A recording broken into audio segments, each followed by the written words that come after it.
Yo, yo, yo.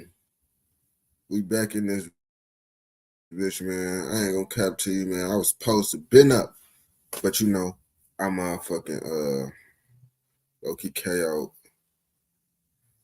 KO. You know how that should be. So shit.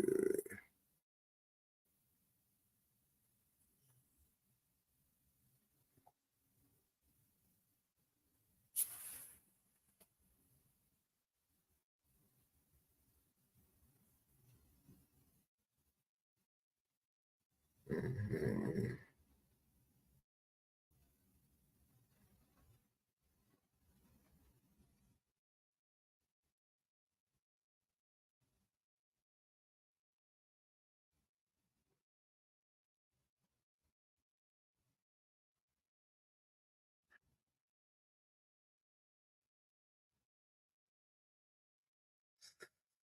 All right, fuck it. All right, fuck it. We finna react to the real FBG Duck story. We have never react to this shit, and I'm pretty sure I see other YouTubers speak on this situation. It probably might be the same video as another motherfucker. You never know. You feel me? That's why we finna watch this shit, see how the fuck it's coming. You know how that shit be. Uh, Shout out motherfucking Publish X. You feel me? For creating this motherfucking video. Y'all already know. We finna get in this motherfucker. And let's see what the fuck they talking about. Was a Chicago rapper who was gunned down here on one of Chicago's ritziest streets. They say two other people were also shot when four gunmen, witnesses say, jumped out of cars and fired from just a few feet away. An act of violence that took place on an August day in the Gold Coast against a Chicago rapper. And then it was promoted and bragged about on social media. And the feds say it was because of that helped them make this case. And it's me. Think about it. It's me. AKA Big This is Clout. what we talking about. One of my ops see me, they ass gonna squeeze. Because they want to kill me so fucking bad.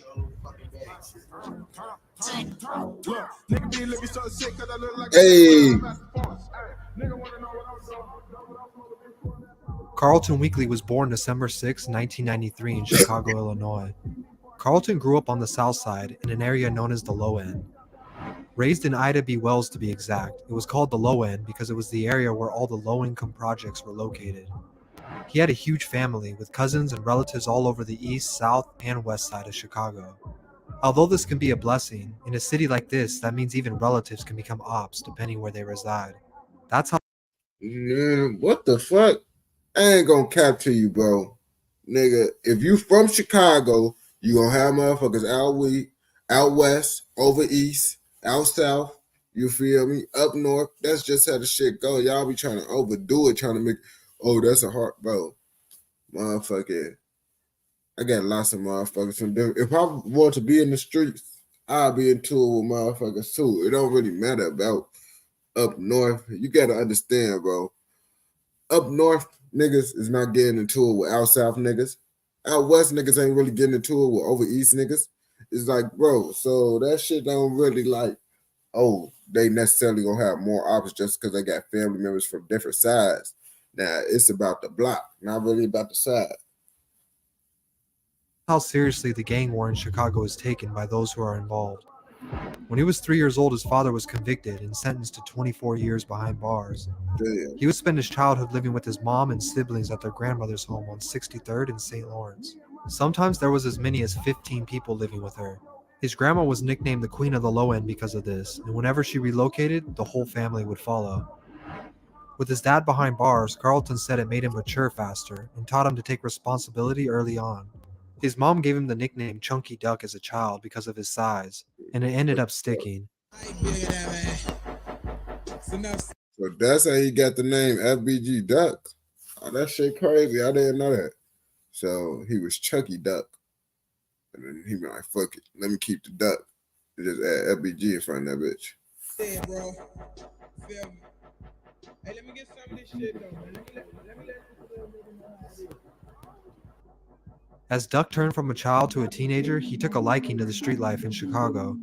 For someone with such a large family, he had connections with just about everyone. The neighborhood Duck was from would eventually start their own set called STLEBT, to which he would join. Initially, he and his friends were known for being big potheads who occasionally robbed small-time drug dealers and did home invasions. Before he ever picked up a gun, he was known to be a Shit, that's most Chicago motherfucker shit. Just get high. This in Pice Cody always. Always. Yeah, that's how motherfuckers do get high. I ain't gonna capture you that. I ain't gonna say everybody out here robbing this shit now. But lots of motherfuckers just start out just smoking the shit and life just goes on. good fighter, and he was bigger than most kids his age. Duck used to go to Parkway Gardens or Wick City to fight and was rumored to have never lost. He was that good. Eventually, Damn, so his ass used to be going over to the O and pouncing on motherfuckers? That's what you telling me they used to do? Just used to come pounce on motherfuckers? That's why Duck ass was so confident. I ain't gonna capture you. If you just over there going to motherfuckers' hood and just beating on them, shit, I'll be confident too. fighting wouldn't suffice, as the war between the BDs and GDs was only getting worse, and Duck was growing up in the middle of it. He would bring a lot of guys from other sets around, who would later join STL, and he was becoming a well-known member. Around this time, Duck was becoming really close friends with a guy named Shondale, or Tuka as some know him. In January of 2011, Tuka was shot and killed at a bus stop, which turned Duck's heart cold. He was just with him, and now he was gone.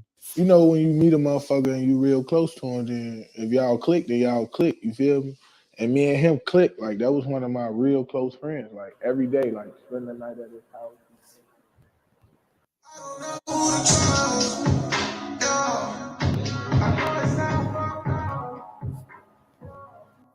By now, Duck was fully engulfed in the streets, and he had no intentions of taking any other path in life.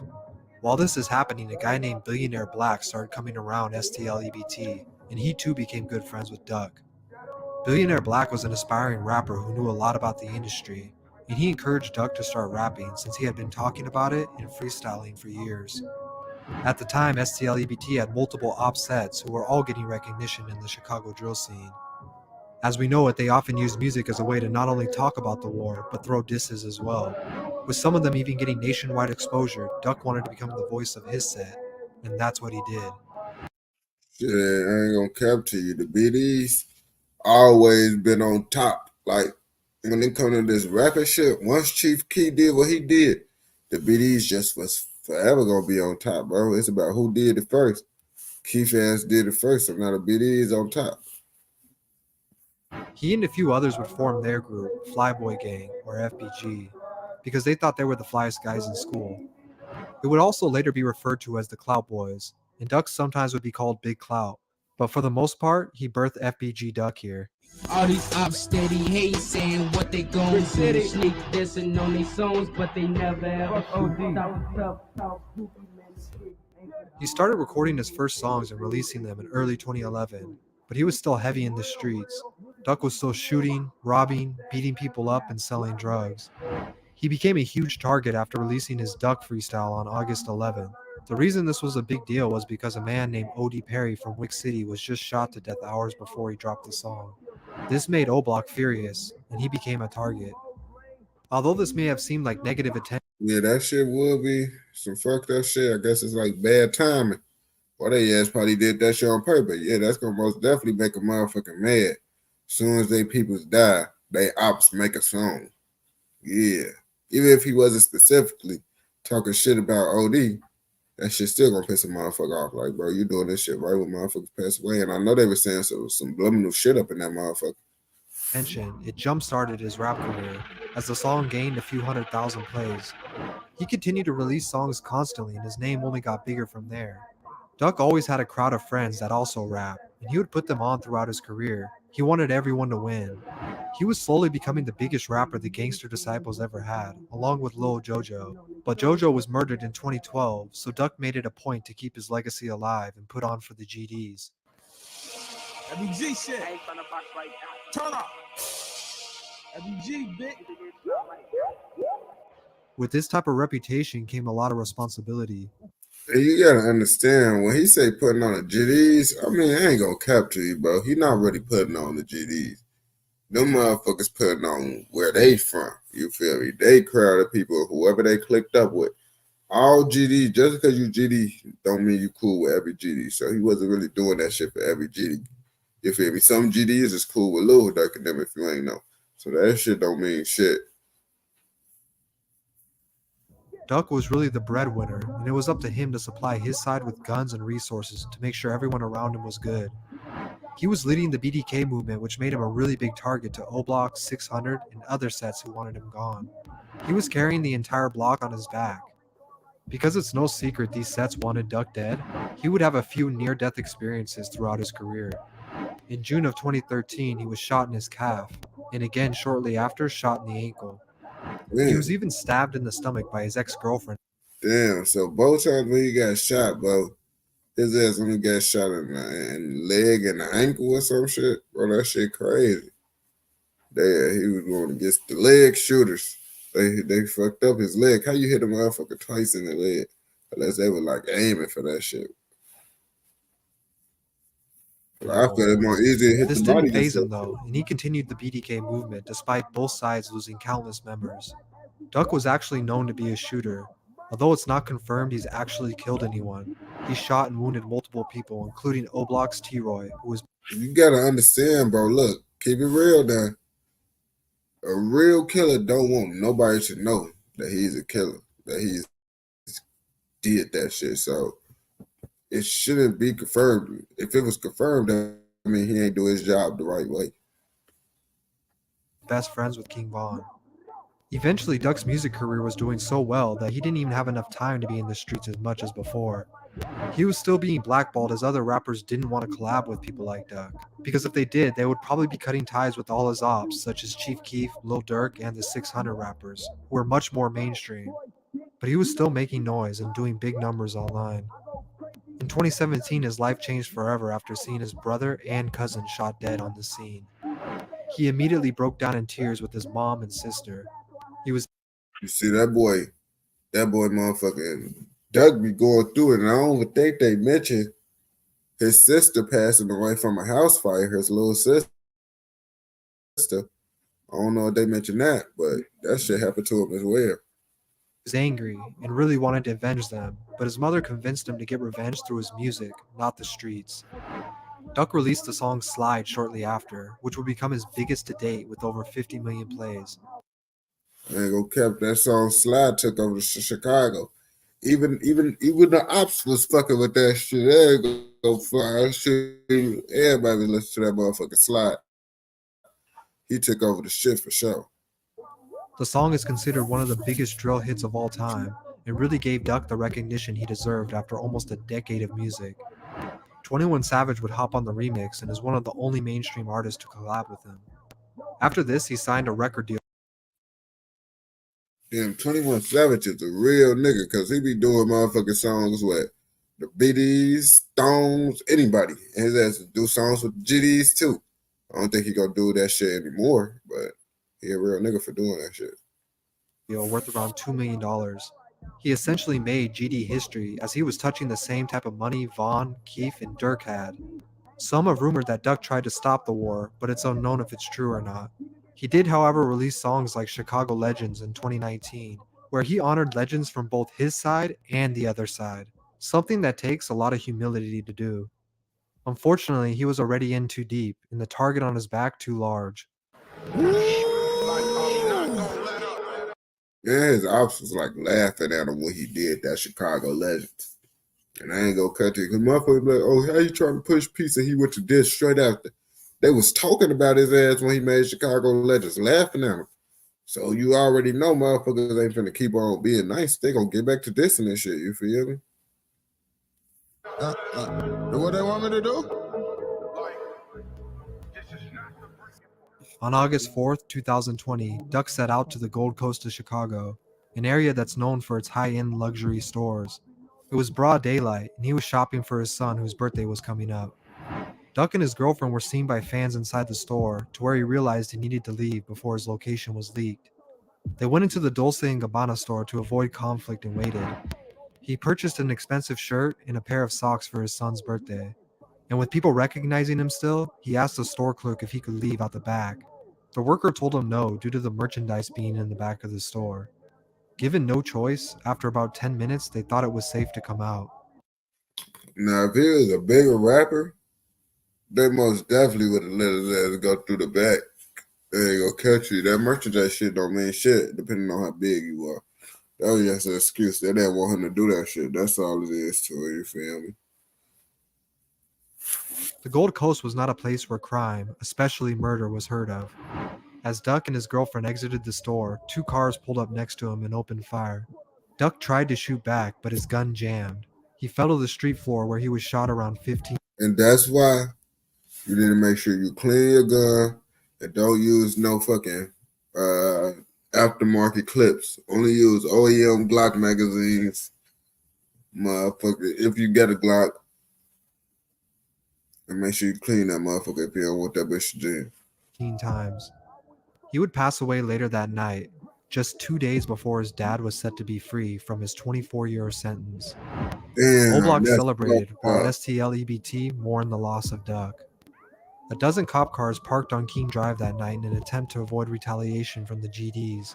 Posters even went up around the city warning people to stay inside. That's how impactful Duck was in the community. Almost a year later, 5 people were found to take part in his murder, but only 4 were arrested after one took his own life. If convicted, they face a minimum of life in prison and the possibility of the death penalty.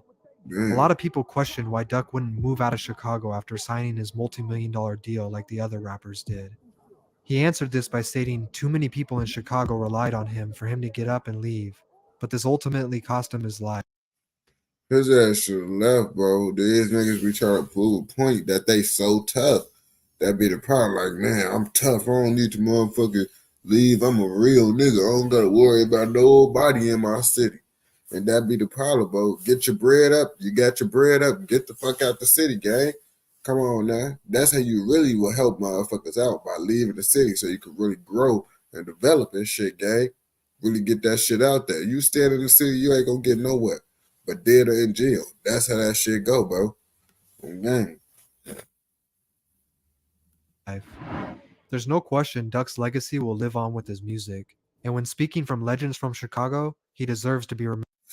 All right, man. Shout out motherfucking Publish X for this motherfucking video. I fucks with that shit. I fucks with it. I fucks with it. You feel me? You already know what the fuck I'm saying. But let's get on to the next video now, shit. Get on to the next motherfucking video.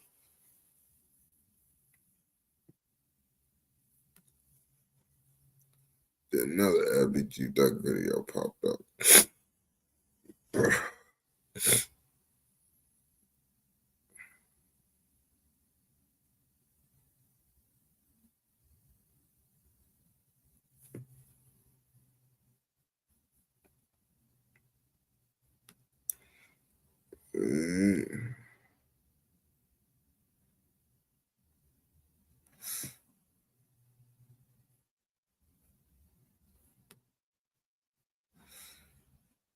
All right, we finna react to the motherfucking beef between motherfucking Kodak Black and Jackboy. You feel me? Now, I don't really know too much on the Kodak Black and Jackboy beef.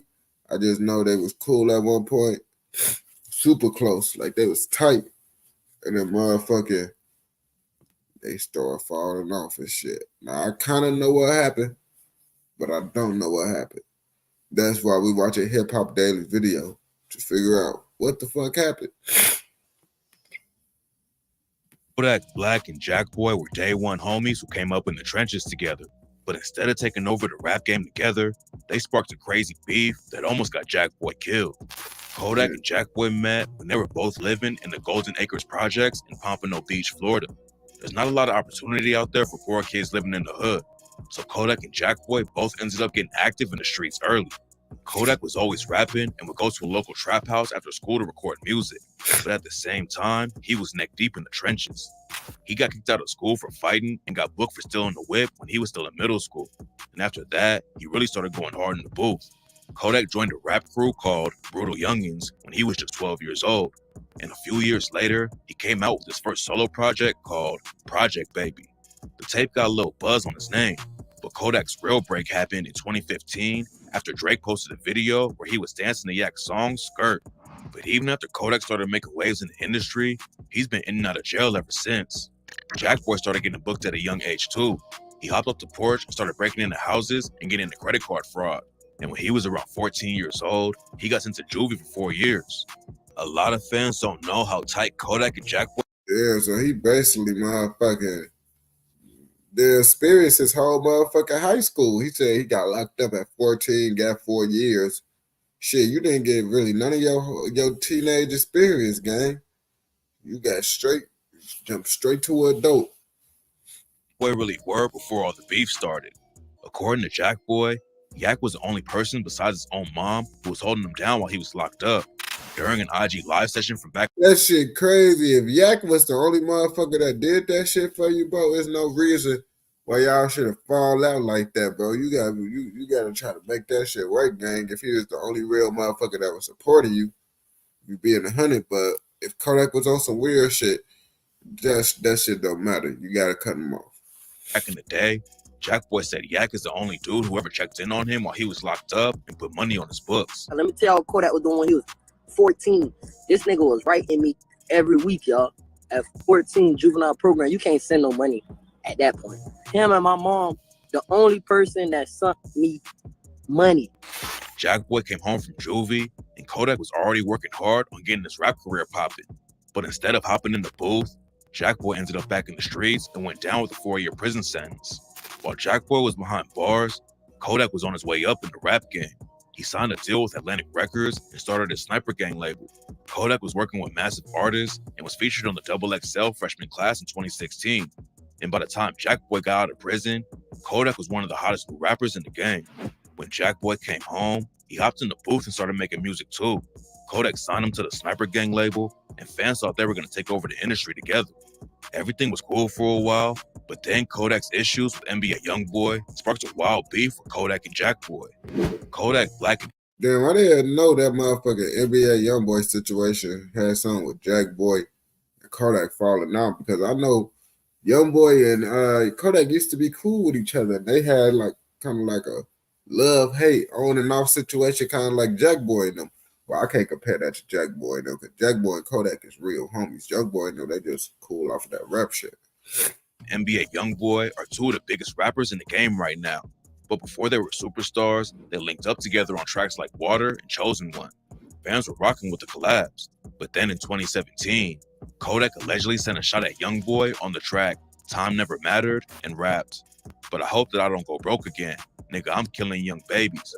Kodak never going broke again. Nigga, you a free agent." NBA Youngboy didn't respond to the track, but his homie Quando Rondo hopped on IG Live and burned a Sniper Gang shirt. That's when some Sniper Gang affiliates posted a video pointing guns at the camera. But what would be the point? Like, what if he wasn't talking about, like, what if Kodak wasn't talking about Youngboy? Well, he probably was. You never know. But what's your purpose of motherfucking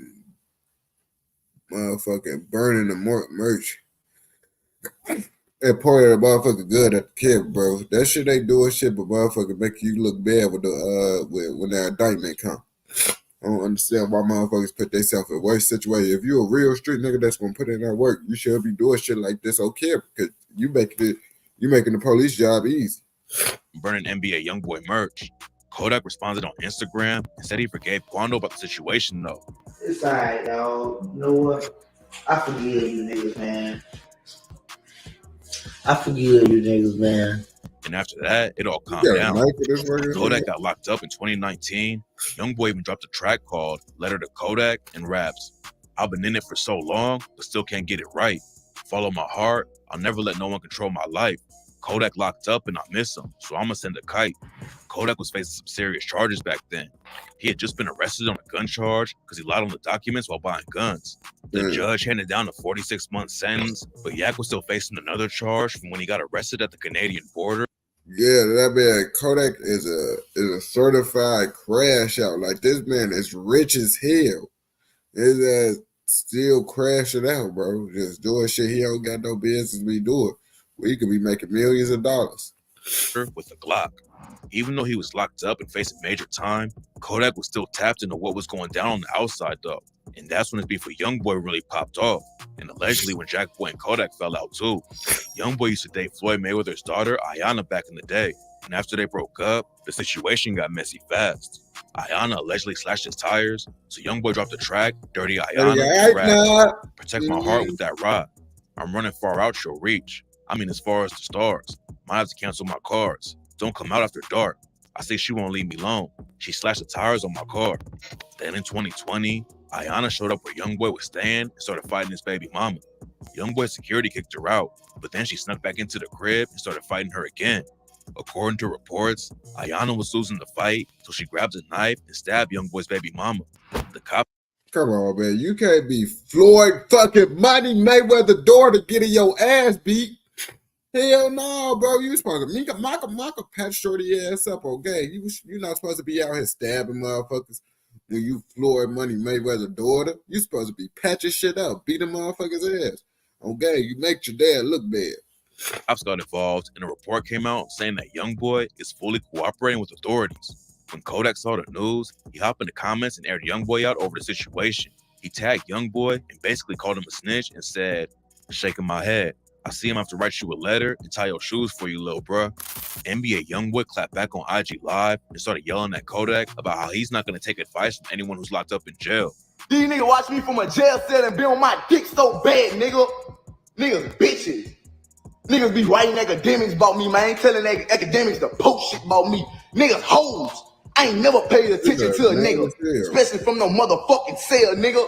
Then Kodak clowned Youngboy for wanting to be like him and called him his son. While Kodak was locked up, Jackboy was holding it down for Sniper Gang. Bro, let's be real though. Hold up. Come on, like this shit. That you don't know what the fuck this shit stand for, because I ain't gonna cap to you. Motherfuckers will throw absurd shit, and they got a whole different meaning for what the other motherfuckers throw it up. You can't just say, oh, it could be, he could have his whole own different meaning for this shit. Him called him his son. While Kodak was locked up, Jackboy was holding it down for Sniper Gang and was basically the face of the label. Kodak and Jackboy have been homies since day one too. So any beef Kodak had, Jackboy was gonna be right there with him. After NBA dissed Kodak on live, Jackboy hopped into the beef and started sending shots at Youngboy and his whole team. Look, man, I see his homeboy told him some fucking that bitch. We ain't worry about fucking no bitch, man. We niggas riding for him, man. This is my car, man. Get your dog a car, man. Get your dog a motherfucking car, man. This my shit, man. I paid for this, man. Youngboy ended up dropping the beef and moving on though. And that's when the drama with Jackboy and Kodak all started. In 2021, Kodak Black got a major break after Donald Trump granted him a pardon and got him released from jail. Fans were excited to see Kodak back in the rap game, but nobody was expecting what happened next. I ain't gonna cap, his ass got lucky as hell. His ass got pardoned by the president. Kodak keep on getting fucking passes, and his ass still don't see his blessings and continue to do the same dumbass shit over and over again. That be the problem with motherfuckers. For real. Kodak started sending subliminal shots at Jackboy on live. And I'm the only one could get us the bikini bottom. Know what I'm saying? We slide the bikini bottom. Know what I'm saying? Type shit. I'm driving the boat though. Niggas will try to throw me off the boat. Know what I'm saying?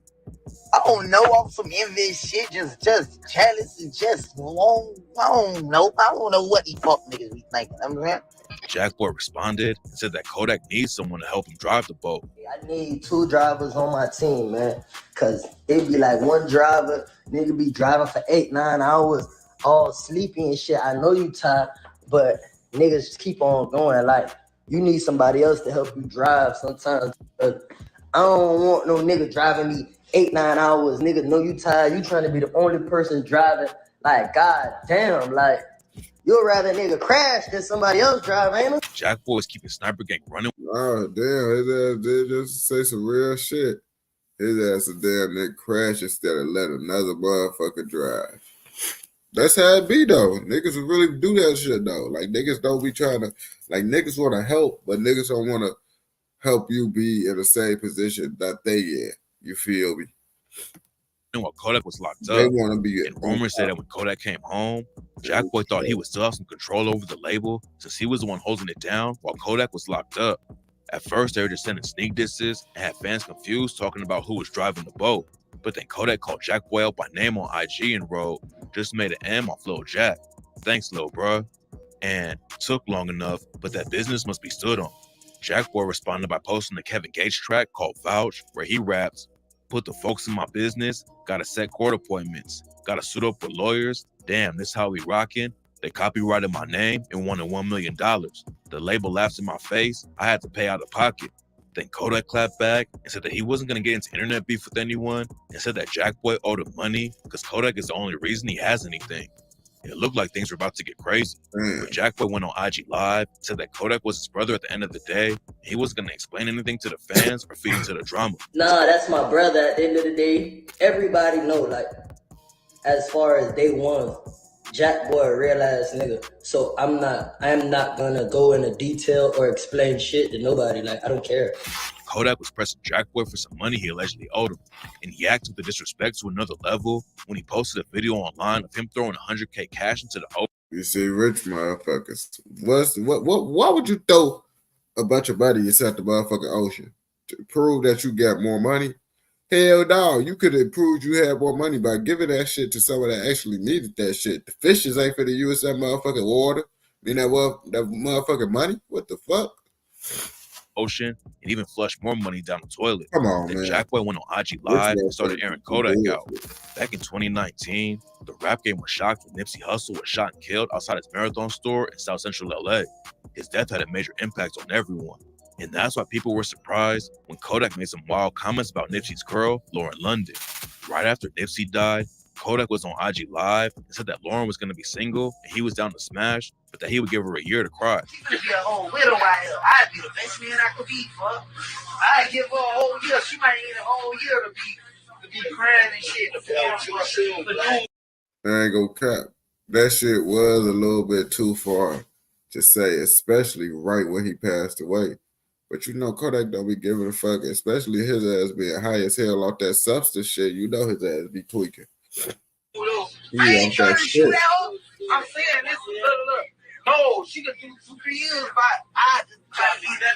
I try to be like, if you need a friend to holler at us, so you can call my line. The backlash on Kodak was wild. You see, that's how them male friends. That's why if I have a girl, ain't no guy friends. He talking about, yeah, she could just have a shoulder to cry on. Nah, bro, he trying to fuck. He trying to fuck. All that shit, niggas be acting like they care about these women. They don't be caring, bro. They just be trying to fuck, gang. That's all it is, bro. If your female got a male friend, just know he trying to fuck. And even stars like T.I. hop into the situation and check him over it. Kodak Black, you got a pocket, nigga. Fix that shit. Quickly. Expeditiously, nigga. But according to Jackboy, Kodak wasn't just getting pressure from the internet. Jackboy let Kodak join his IG Live session back in 2021, and they started screaming at each other like crazy. Hey, what it is? Don't hang up. Don't hang up in that. I'm not about to be on this lame ass shit with you. Hey, so I had your password? Let's just rap. I had your password, yes or no? They started off beefing about some claims Kodak made about the Youngboy beef. Kodak had gone live and claimed that Youngboy was about to sign with him. But Jackboy started the beef because Jackboy had Kodak's IG password. Kodak claimed that Jackboy was the one who made the comments about Youngboy cooperating with the cops during the Ayanna Mayweather situation. Youngboy was ready to sign. Oh no, I ain't gonna cap to you. I think Kodak ass lied. And if his ass lied, that's a pretty whole ass shit to do, bro. Try to put the blame on motherfucking Jackboy. Nah, the potential chances of him fucking Youngboy fucking with him is over with because you said he did that shit. FG Batman, like Youngboy was ready to sign it FG Batman, brothers on some shit. Nigga post on my shit. And then I think Kodak was in video talking shit about the Youngboy situation as well. So how the fuck he gonna put that shit on motherfucking Jackboy? I think his ass lied for sure. What the fuck? When I was in prison, nigga had my Instagram. Yeah, he told me he was gonna post it. But it didn't make any sense because the beef between Kodak and Youngboy started 3 years before any of that went down. Jackboy pressed Kodak about it on live. Then he claimed that he beat Kodak up back in the day. That wasn't the only wild shot Jackboy took at Kodak though. Later in the live, Jackboy claimed that Kodak had to join a new gang in prison because of the Nipsey Hussle situation. According to Jackboy, What about that shit that you had said on the internet last time? And when you went to jail, niggas wanted to see about you, about that shit, about that gang shit. That boy had to join a whole nother gang in jail because of that. Behind bars. the beef with Jackboy and Kodak was getting hotter every day. But then Kodak reached out to Jackboy after one of their homies was brutally murdered. Wiz the Wizard was another Florida rapper who was signed to Kodak's Sniper Gang label and was tight with Jackboy too. Wiz had a crazy come up in the streets, and the police claimed he was running a massive crew of goons when he was just 17 years old, and they were kicking in doors all over the place. Wiz ended up getting hit with an attempted murder charge for allegedly trying to kill a dude named Denzel Williams. Williams picked Wiz the Wizard out of a photo lineup after Wiz allegedly shot at him and was supposed to testify in the trial. But Williams didn't survive long enough to make it to the courtroom. Right before the trial was supposed to start, That's why they be motherfucking killing people. Because if you don't kill them, they ass go there to point your ass out. Williams was shot and killed outside of his home, and an innocent woman got caught up in the situation too and was tragically murdered. Come on, bro. That's what I be saying. Like, bro, with this street shit, bro, you gotta understand, everybody not trying to be involved with this street shit, bro. Once you hit an innocent motherfucker, bro, you need to not be in the streets, gang. For real. Your ass a goofy. After Williams died, the case against Wiz was tossed out, and he signed the Sniper Gang. Just like Jackboy, Wiz the Wizard and Kodak have been homies since back in the day. They met while they were locked up in juvie and got close fast. But then their relationship fell apart when Wiz tried to get in the rap game. Wiz and Kodak started beefing about how Kodak allegedly only signed him for $30K. I ain't even know I signed for $30,000. Whole time I signed for $30,000. I ain't even know it. And Wiz said he just wanted to pay Kodak to get out of the deal. Wiz the Wizard said he would give Kodak $100K to let him out of the deal. But apparently Kodak blocked him on everything, so Wiz couldn't even talk to Kodak about the situation. Kodak clapped back and said Wiz was just clout chasing. But Wiz hopped on IG Live and said there wasn't any real beef, and they were just having some industry problems. But yeah, man, me and bro, like, that's my nigga though, man. It ain't no crazy shit, man. Like I said, if it was that deep with a fault, it ain't no crazy shit. It's just, you know, at the end of the day, business is business. It looked like Kodak and Wiz were about to squash the beef and move on. But then something shocking went down that changed everything. On September 17, 2021, Wiz the Wizard's body was found under a tarp in front of an abandoned house in Florida. Nobody saw what went down, and the police believed that he was beaten to death, and then his body was dumped thereafter. The cops never booked anyone for the murder, and all kinds of crazy rumors started flying around Wiz the Wizard's death.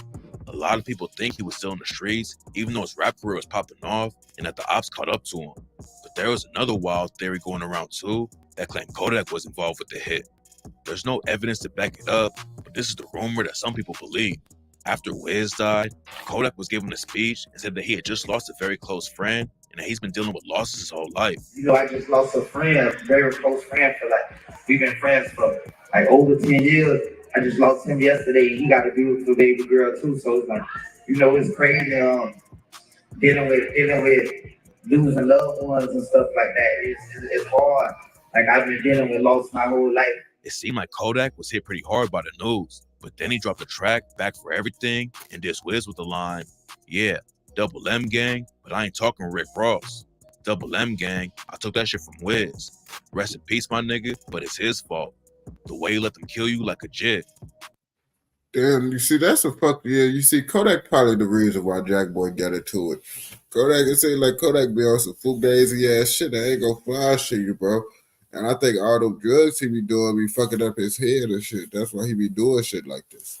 Talking to Wham, you saying the same? Did you like a lame? Kodak did some Wiz like that was weird, but he tried to use the situation to squash the beef with Jackboy. After the news broke about Wiz dying, Kodak hopped on Twitter and told Jackboy they should use it as a wake-up call and said, "Shit get real crazy quick out here, unexpectedly. And fuck this distance love, nigga. Come give me a hug, nigga." The beef didn't last long though.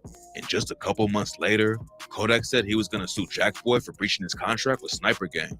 According to rumors, the real reason Kodak started beefing with Jackboy when he got out of jail is that Jackboy signed a major deal with Empire Records while Kodak was locked up. When Kodak got home, he went live on IG and said that Jackboy had been telling everyone he was gonna give Kodak a mill. I got an M for him when he come home. Soon, boom. I came home early. Some niggas like, "Oh yeah, bro, about to come home." All of a sudden, niggas just get ghosts. Nigga move. Know what I'm saying? Nigga move. Nigga just go against strange, homie. At the same time, Jackboy had allegedly signed a deal with Empire and was buying Lambos and flexing his cash. Kodak said he never made a dime off Jackboy and would have been happy if Jackboy just bought him a watch or something. I never made a dime off shit. A nigga could have bought me a watch, homie. But Jackboy aired his side out on live and said he tried to give Kodak $300K. Kodak said it wasn't enough. I got 300 racks for you. This fuck nigga had the audacity to be like, oh, no, that ain't enough. What, you running out of money? What, you ain't having motion, big guy? 300,000 not enough? According to him, he thought he was going to have more time to get a meal for Kodak because Yak was supposed to be locked up for 4 years. Now, I ain't gonna cap. I think your ass is making too much money. If your ass turned it down $300,000, bro, that's that rich people shit. Like, nah, I'm not taking nothing if I can't get the right amount. So when he came home early after just 2 years in prison, Jackboy didn't have the full meal ready for him, but still tried to make sure he was good. The situation got messy, and then Kodak claimed Jackboy was trying to sue him. Jackboy clapped back and aired Kodak out for saying he misses him online and then acting different behind the scenes and in person. Kodak went on the Big Facts podcast in March 2022 and said he didn't know how the situation was going to work out. You know, I love that little nigga, man. I would have never, gave a nigga the opportunity to shine with a nigga, to shine with me. I would have never opened my platform up to you if it wasn't no love.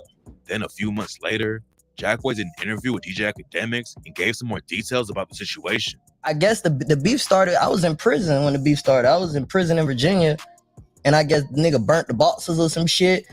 That was how the beef started. Like, a nigga burnt your boxes. That ain't my merch. A nigga, you know what I'm saying? So now you posting and you got people posting on your page all type of wild shit, and then you trying to say, oh, Jackboy also told Academics, on the contract, I guess it said 2,500. My dumb ass, I'm young. I'm thinking you my homeboy. I ain't read not one word. I ain't asked for no lawyer. I just signed. Like this my nigga. I'm good. Like, I know I'm good. So I just signed. Boom. But later, Jackboy realized how bad he got played. According to Jackboy, that's why you gotta read and check everything. You just can't trust motherfuckers off their word. Cause you see this whole situation. Kodak is his motherfucking boy, and he just finessed him and tried to do his ass dirty. I got meals now. You should be happy for a nigga, you know what I'm saying? Yeah. You should be like, bro, what the fuck? Like, we was broke. You know me, $0 in my pocket. You know that. So if anything, you should be like, what the fuck, bro? Like, do you think there's might be jealousy towards your success? Because I I've know always it said is. to an artist. I know it is. And I learned that in life. But talking about the beef with Academics wasn't enough.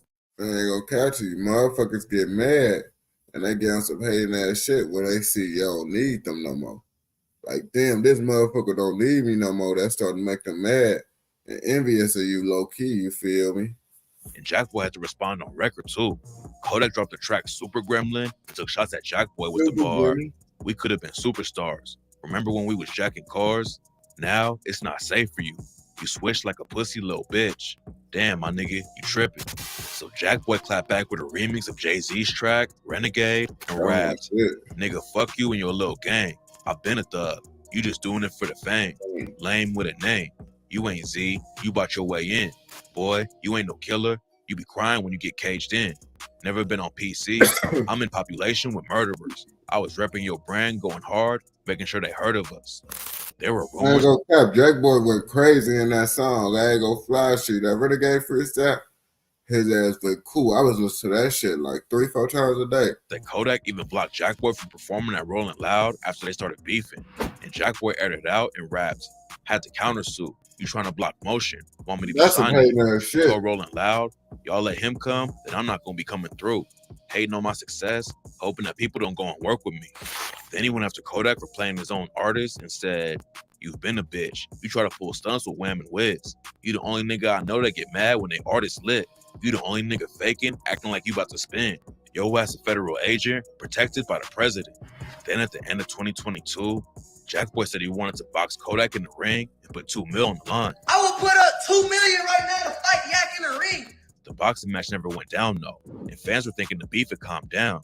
But man, Kodak ass be motherfucking too high. His ass all day Kodak ass work out. None of that.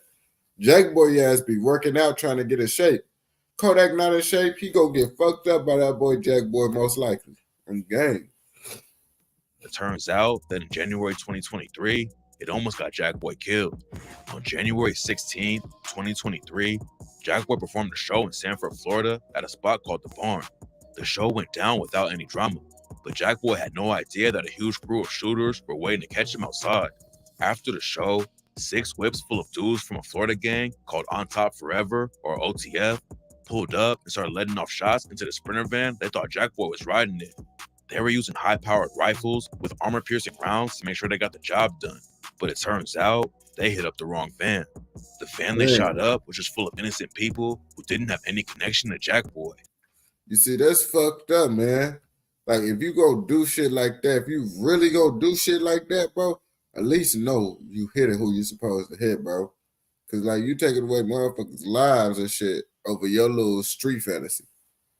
6 of them got hit up, and 1 woman was tragically killed. About a year after the shooting went down, news broke that the cops thought it was related to Kodak and Jackboy's beef. At first, people on the news were trying to tie Kodak to the shooting and made it sound like he might have put a bag on Jackboy's head.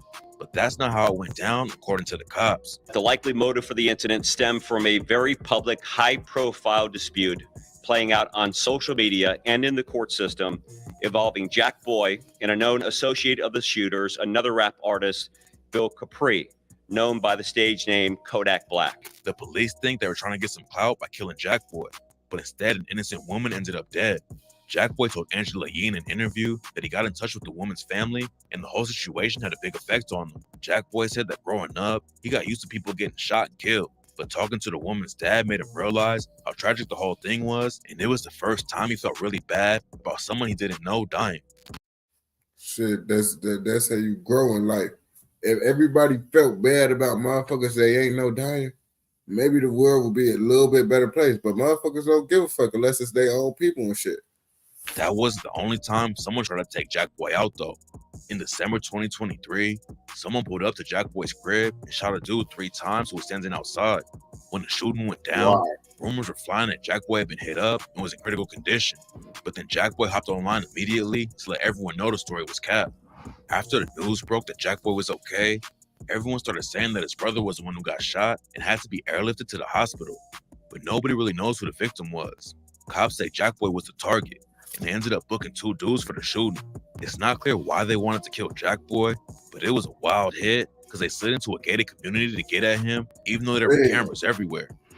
Luckily, Jackboy has been staying out of drama lately, but Kodak's been making headlines for all the wrong reasons. Fans have been worried about him for a while after Kodak started looking like he was having some serious drug issues. Kodak went on Drink Champs in October 2023, and after the show came out, all kinds of people were saying he needed help. Fans were worried, and Ray J even said that people need to stop interviewing Kodak and somebody should step in to get him some help instead. Then Kodak clapped back and said he put hands on Ray J and that he didn't need any help. The video was crazy though, because while Kodak was saying he didn't need help, it looked like he snorted a line in the middle of the ramp. A couple months later, that nigga instantly talking about, I don't need help, niggas. That shit helped me. Fuck is you talking about? Kodak got busted for drug possession after the cops found him passed out in his whip. Rumors were that he got caught with cocaine, but Kodak said he was just high on lean. Kodak admitted that he pops perks too, but he was prescribed them after getting shot in the leg back in 2022. I was on the lean, I was asleep in front of my family house, bro. That's it. I tell God himself I do perks, you know what I'm saying, and shit like that, but that man. He said, I tell God himself I do perks. God already know you a certified junkie, bro. You don't got to tell them. But basically him saying that, basically saying, bro, he don't give 2 fucks about what y'all got to say, bro. If he let God know the fuck he doing this shit, y'all, you know he don't give a fuck about y'all ass, bro. He don't. He never did. That's why he be doing that shit on camera, talking about popping fake perks. Man, them was my medicine prescribed to me. I will honestly say that, like, as like, even before I had got shot and I had got prescribed to him again and shit like that. Kodak told fans he had already spent $350K on rehab trying to get better. But when he got out of jail on the drug charge, Kodak made headlines again for throwing rocks at a reporter who was trying to interview him. It's not clear if he's going to get hit. That rehab shit costs that fucking much. And you telling me that shit ain't get the job done? You see, that's why I don't fuck with that therapy shit, all that shit, boy. That shit be fugazi. Niggas spend all that money and still be crazy. With any charges for that situation, but Kodak is still facing a drug trafficking case from some charges he picked up in 2022. Jackboy hasn't been sending any shots at Kodak for a while. And when Angela Yee asked him about the situation, it was clear that Jackboy didn't really want to talk about anything. He like, no, I don't want to talk about him at all. My good. All right. Jackboy told Angela Yee that he's focused on positivity right now. So even if Jackboy is still beefing with Kodak, it's clear he's not going to be dropping any more diss tracks right now. There's still a chance that Kodak and Jackboy could squash everything and move on. But if the beef keeps going, it's probably only a matter of time before stuff gets dangerous again. Okay. No, that Kodak and Jackboy situation, I honestly don't know how I feel about that shit because it's like, it do seem like Kodak ass has been doing some fugazi ass shit. Like, and it's like multiple motherfuckers getting into it with Kodak, and it's like, damn, multiple motherfuckers getting into it with you, yak. What the fuck you got going on, gang? Is you really on that fugazi shit like Jackboy talking about? The world will never know, but they might know, you feel me? Shout out motherfucking Hip Hop Daily Content for this video. Hey, okay, that shit was busting. Y'all ass thought I was asleep, did y'all? Y'all don't lie, y'all thought I was asleep. Yeah, fuck niggas. Nah, I was just listening. Sometimes you just gotta listen. I don't gotta look at motherfucking him show pictures of Kodak Black and Jackboy. Fuck y'all talking about? I don't want to see their ass on game. But we got this shit done. We finna go into the next video though. Damn, this only the second video game? Damn. This is the third video. Damn, I say video.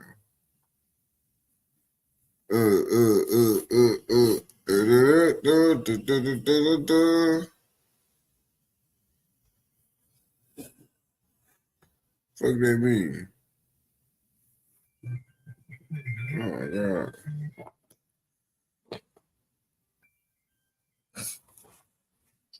Hello?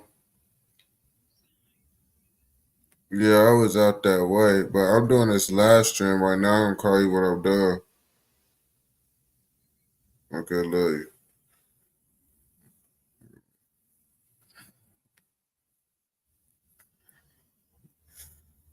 The same 21-year-old car collection. All right, man. Now, I don't really get into this like Quan and YouTube and this, that. Let's go into that shit, bro. Let's go into this shit and look into this Quan situation because it's like everybody talk about Quan this, Quan that. Who the fuck is Quan? Who the fuck is Quan? How the fuck he got all this shit? What the fuck? How the fuck folks got all this shit, gang? The same 21-year-old car collection. I be hearing this little nigga popping up all over my feed. I'm like, what the fuck?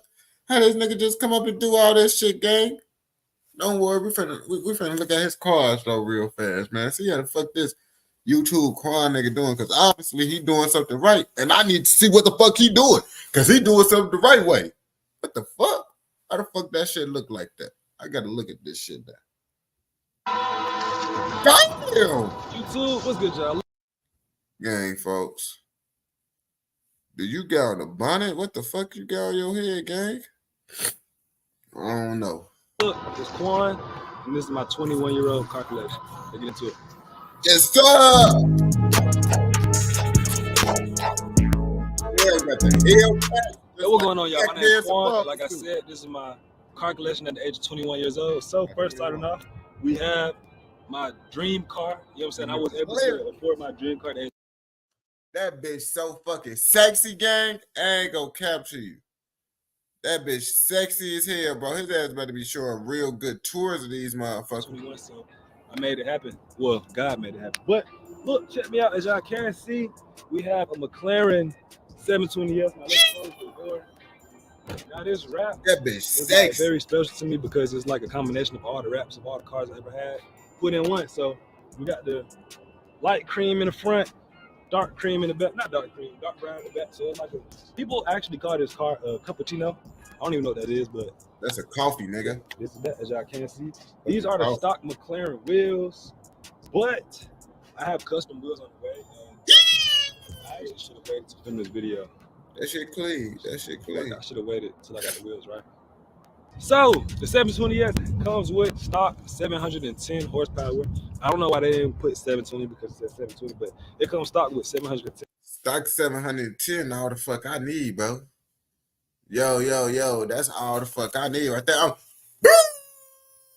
I'm going through that bitch like speed racing, gang. I ain't gonna care. That's all I need. Shit, I'm cool. 500 horsepower. Horsepower. It's a V8 4-liter twin turbo engine. And yeah, let me just show you the inside. I'm basically just gonna be showing you the inside of my cars and whatnot. So, open this door. As you can see, we got the butterfly doors. We got the glass screen up here. Now, if y'all know McLaren's, that shit clean. 720S in particular, that come with the glass, they tend to crack. So I can show y'all right here, right now. My driver's side door did indeed crack, as y'all can see. It's the line right there. Y'all see that? Shit crazy, but hey, come with it. It ain't killing me at the end. It is what it is. But like I said, moving on this side, as y'all can see, we got the red. I'm saying red guts, bloody guts. You did. The bloody blood. Let y'all see some motherfucking satellite. So bloody blood. Ass first, like, let me just get y'all a quick game, because I know all the people watching is gonna have a supercar one day. Everybody you're not supposed to. Yeah, everybody gonna have a supercar one day. Like this. Like, you look awkward as hell, right? When you get in, don't do that. You're gonna want to sit down first. No diddy. Sit down first on it. Like that right there, you know what I'm saying? And then we can go ahead. Folks that showing me how to get inside a motherfucking sports car. That shit crazy, bro. Gang. Wait, bro. I'm watching this video at the wrong time right now. I gotta close off of this video. And I'm gonna come back once, you feel me, I get a sports car so I can learn how to sit down to that motherfucker to right. No diddy. No, I'm just fucking around with y'all. I'm not finna turn it off. That's what it is. That bitch sounds so nice. Look at what this color. This color scheme. Got log on the back. Ha! YouTube shit. I fucks with it though. I got a case on my key because McLaren keys tend to break. So I ordered this case offline. But let me show you what it sounds like. Damn, when you got to get a case for your key, bro, you know you got money, bro. Because who the fuck get a case for their keys, gang? That's when you know, that's when you know you got some motherfucking money, gang. I ain't finna keep on playing with y'all niggas. Stop it! I'm still got the mushrooms in my system. Oh, you put it in.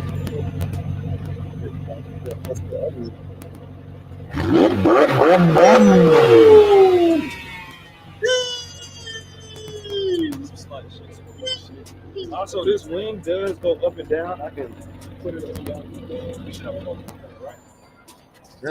I like how y'all see the screen, right? If I click this button right here, it goes down. You know what I'm saying?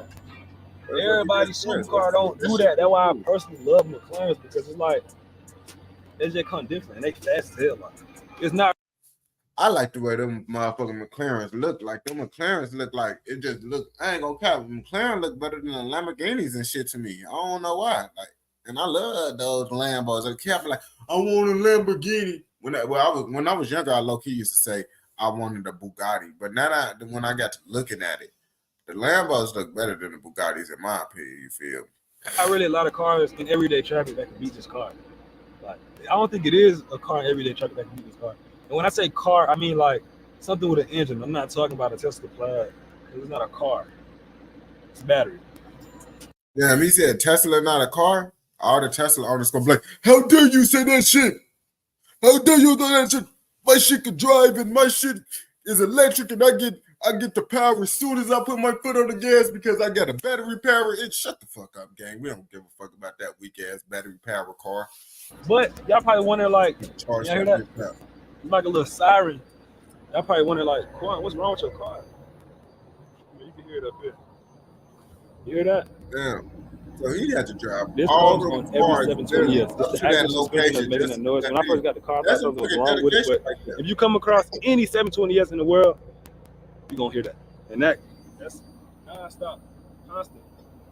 No, that should be knowing. It's not when you drive, but when you at a standstill, I believe. I think that's when I hear it. When I'm at a standstill. But yeah, this is that. Dang, I can't deal with that, bro. That shit costs too much money for them not to have, that shit. Light skin in the front, brown skin in the back. That shit still say it's worth it. Also slight. Let me know, y'all. Now my first supercar was a 570 S McLaren. I got that last year, but that car broke down hell of time, so I was like, it's time to go to upgrade. I didn't want to switch over to Lamborghini, like get a Huracan now. I just love McLarens. They're so fast. Yeah, that's what I'm saying. It's really a driver's car. He thinks I'm valid too. McLarens look nicer than the motherfucking Lambos and motherfucking Bugattis and shit. On gang. On gang. If I'm being 100 with you, let's be real. Right. So, yeah, this is that. Let me know what y'all think in the comments down below. Rate the rap 1 to 10. Yeah, with that being said, also, y'all forgot to tell y'all that McLaren is a 2018 McLaren 720S. Y'all probably wondering, like, damn, is it reliable? What's the, like, the reliability like? They ain't gonna cap to you with cars, certain cars and shit, bro. You could get you like a 2016 and that shit be looking like the 2020s. Okay.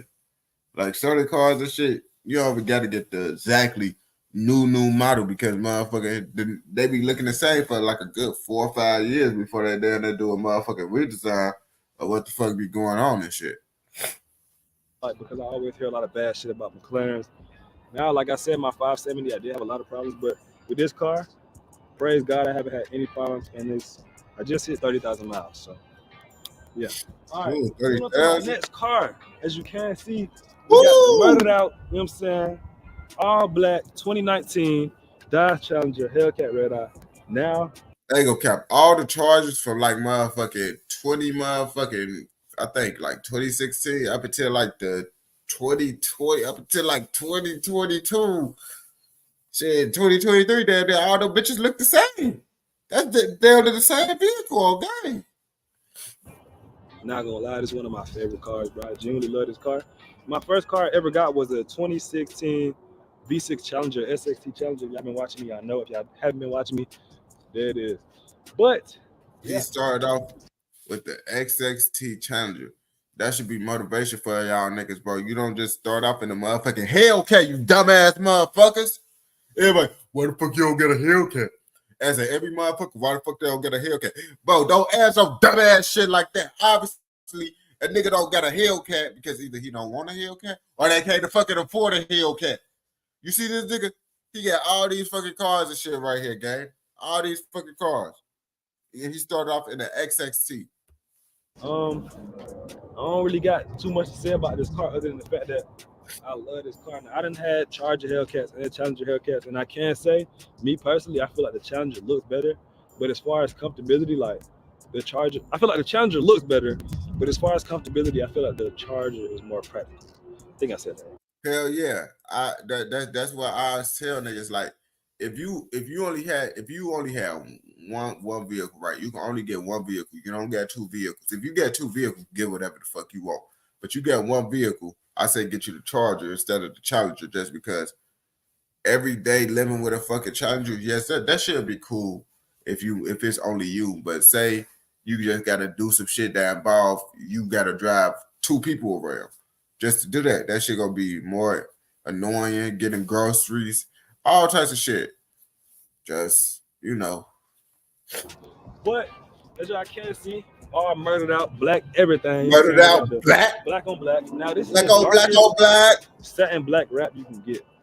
Like, it's the darkest on the market. Like, literally, it's dark as fuck. Right. See, you got the black on black. But ooh, I didn't even see that motherfucker on that motherfucker. What's up under this bitch? I want to say I didn't even see that motherfucker. What's up under this bitch? Now, oh, we got a black blower. I forgot I even did that. I ain't gonna lie. Damn, you got too much money when you be like, damn, I forgot I did that shit. Yeah, you got money, folks. You got money for sure, gang. Gang, you got that motion for sure. Of course, air intake. Cool, I ain't gonna cap. I see why all the black motherfuckers fuck with him, bro. His ass got hella Hellcats and track offs and shit. Really every nigga also cool. It's just a black Hellcat. You can't go wrong with it. Like I said, like I ain't okay. He said right, you can't go wrong with it. Like I don't even want a Hellcat. I'm more of a Mustang type of motherfucker, but I must definitely get a Hellcat though. I love that engine whine too. But this is that. Let me go ahead and show y'all the interior. Come on, the interior gonna look the same. We're gonna go black on black. We gotta go black on black on black.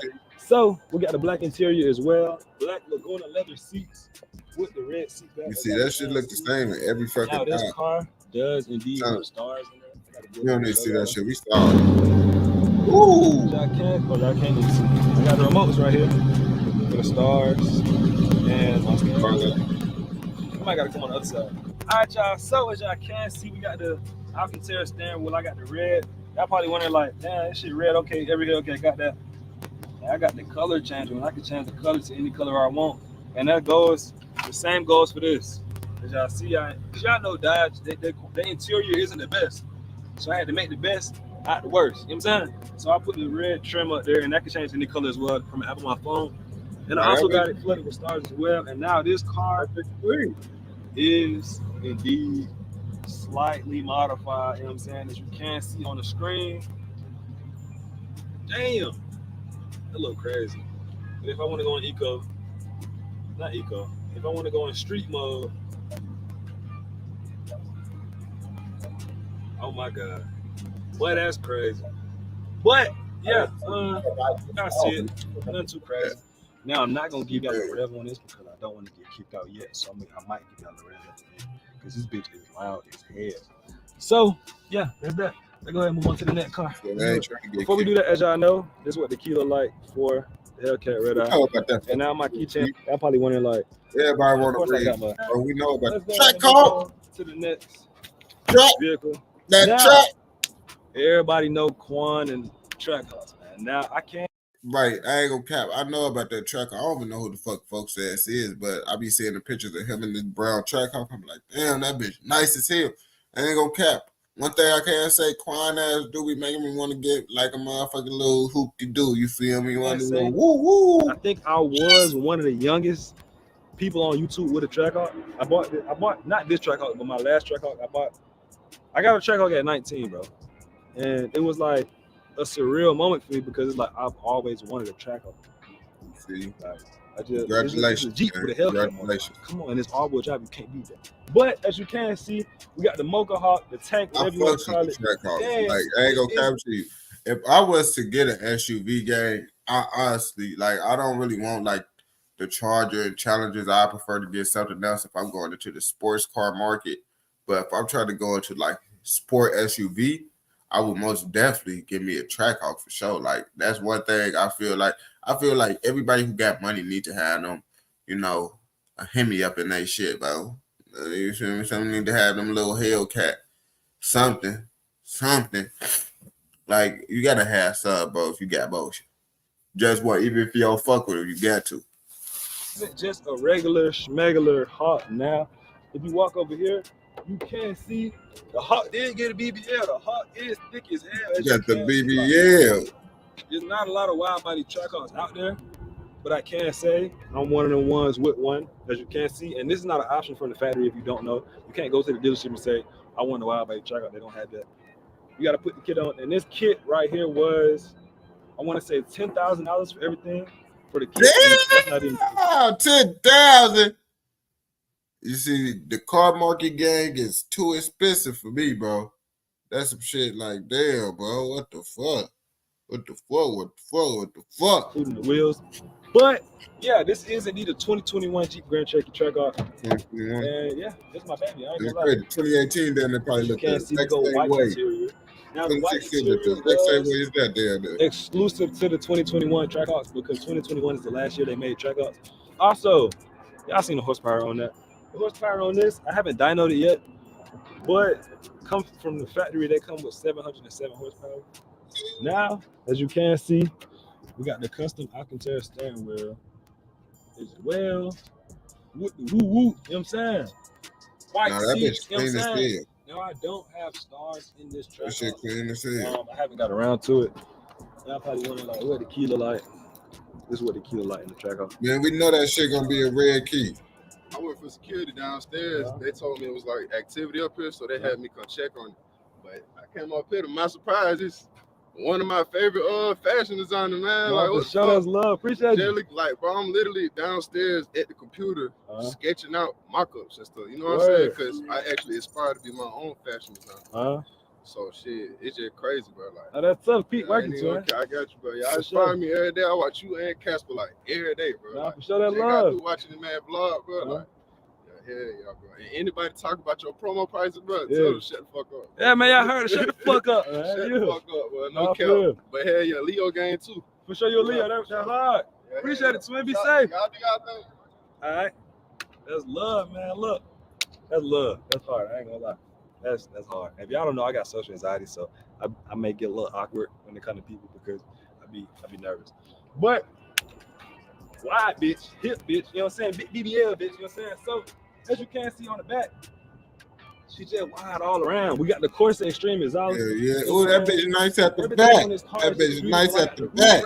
At the top. I never really seen nobody with a track out with roof rack, so I was like, look, I gotta come different. Like, if I'm gonna pop my shit, I'm gonna pop my shit all the way. So I had to make my track out unique to myself, as y'all can't see. I love this car. I love this car a lot. But yeah, this is that. Let me go ahead and get y'all a start up. Pop the hood for y'all. Show y'all the hood. Ooh, up under here, we got, you know what I'm saying, 707 supercharger. Big body, bitch. Supercharger. Big supercharger. You already know, man. JLT intake. I got custom lights. I could change my lights to any color. I got the red eye hood. If y'all don't know, they don't make red eye hood for Challenger. I mean, for Jeep. I got this customized just for my car. You know what I'm saying? One of one. I also got the pink on the. It's like the small details now. It is dirty because I'm saying I don't really drive it like that. So last time I drove it was a little minute ago, but it's valid. It's cool. It's, you know what I'm saying, we vibe. But yeah, as you can see, we got the splitter on there. And yeah, that really is. This is my 2021 Jeep Grand Cherokee track out. Let me know if y'all can find a better looking one out there. I fuck with it. This shit go hard. If I'm not the best looking track out, if I don't have the best looking track out there, I can't say I'm at least top 5. No cap. But this is that. Agreeable. That's agreeable right there. This car is loud as hell too. I'm not gonna lie.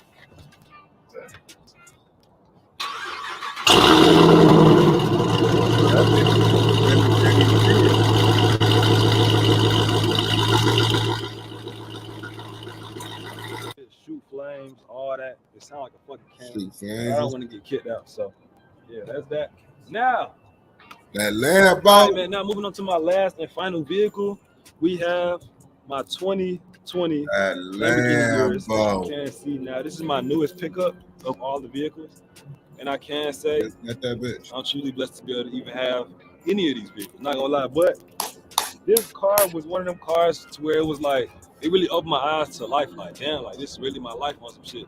Because when I get these other cars, it's like, yeah, and this car as well. It's like, yeah, like that shit. I'm blessed, but this car, I don't know what it was. It just hit different. I ain't gonna lie. That Lambo, it's a Lambo, nigga. Lambo. Like, that's what make it hit different. Lambo. As you can see, we got the white on white. You know what I'm saying? White on white on white. Like I said, with the black accents. And yeah. Now, when I was getting my Urus, I didn't really care about the exterior color because, as y'all know, the rest of my cars wrapped. This car will be wrapped as well. I just needed the interior to be to my liking. So, as you can see, we got the 23-inch wheels. Now, every Urus don't come with these wheels. Y'all know Urus has got different wheel options, and this is like one of the best ones.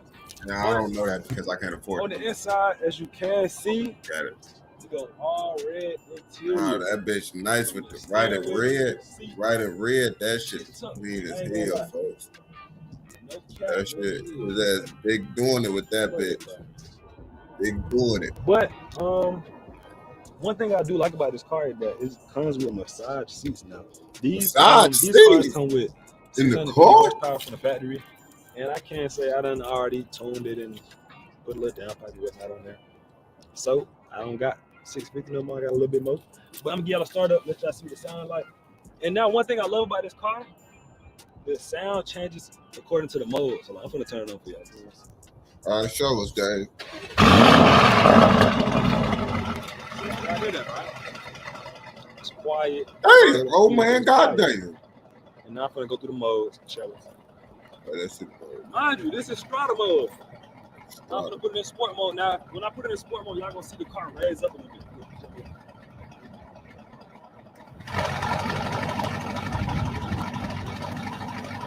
All right, lower. Y'all see that? Y'all see that? All right, that's sport. Now we're gonna put it in sports. Really? Oh, that shit sounds crazy.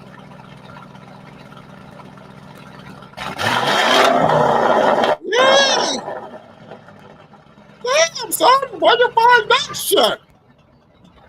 Now the car is, I don't even know why I revved it. It ain't warmed up all the way, but that's why it ain't popped with this shit.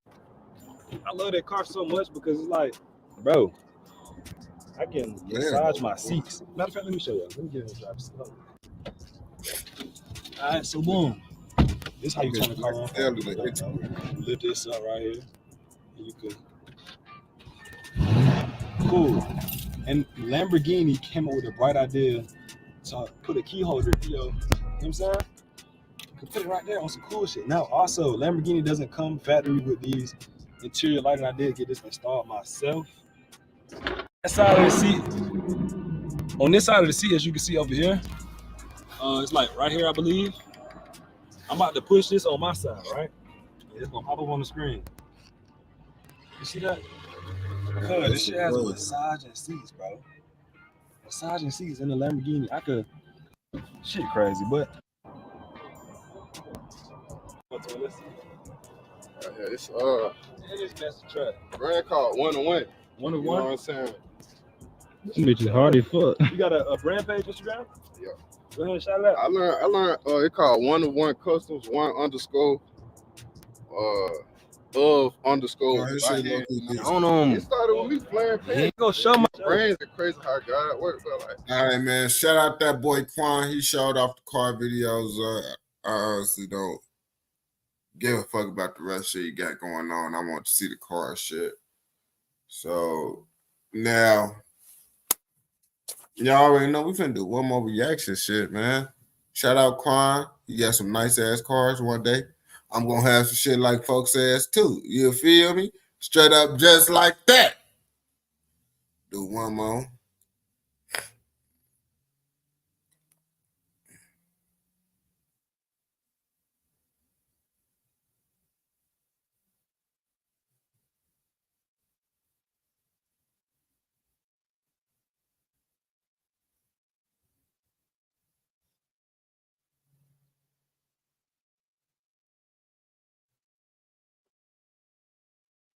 Not all this motherfucking Hellcat shit popping up on my shit.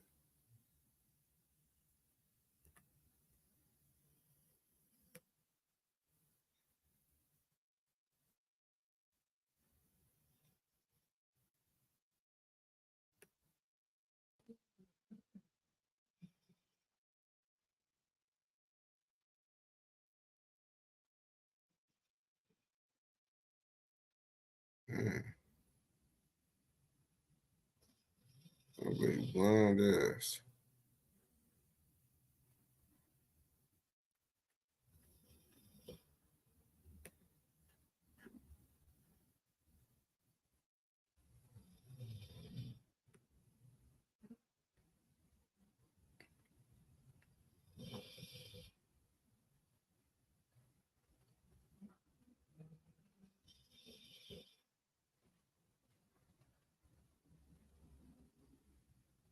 And let's see.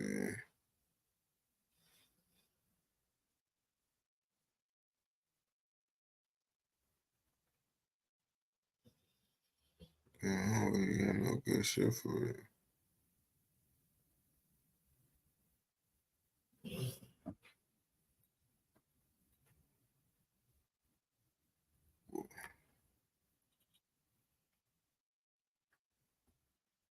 Oh shit.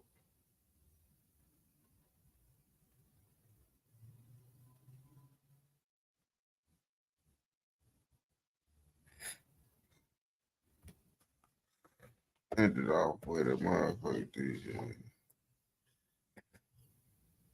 Ended off with this. Ended off with this.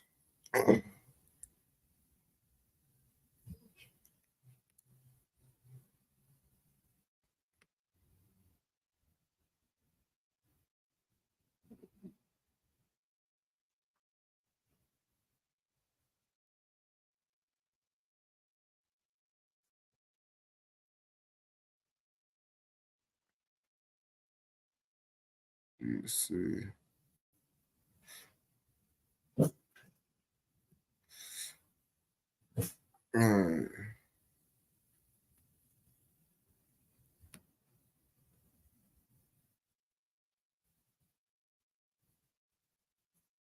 Let's see. Yeah, where the fuck this shit? We gonna react to some DJU. A little interview and shit.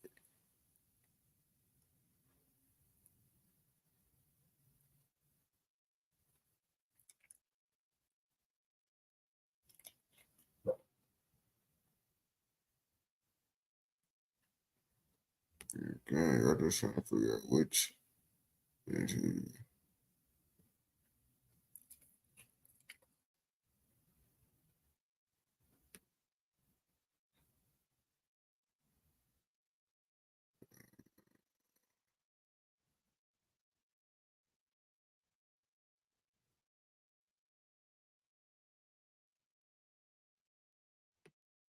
Hmm.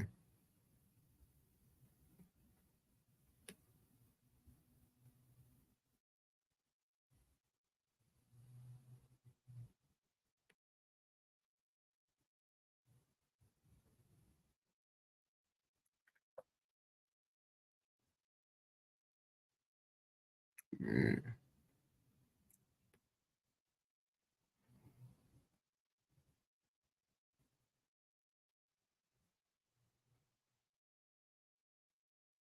Damn, I can't find no.